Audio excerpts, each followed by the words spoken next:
Hello mga lods, ayan. Ito na naman ang ating ulam for lunch. Ayan, kitang-kita nyo naman. Ayan ang ating ulam ngayong tanghalian. Ayan, tinolang tuna po na may dahon ng pichay. Ayan. Mapapakain na naman tayo ng marami ngayon mga lods. Ayan.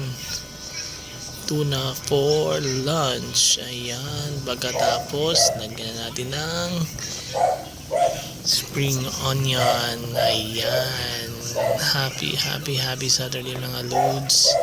Happy lunch everyone. God bless and thank you for always supporting Istoy Butoy. Ayan, maraming salamat sa ating new followers at sa ating non-followers na palaging sumusubaybay sa ating mga live videos at mga reels. So maraming salamat po.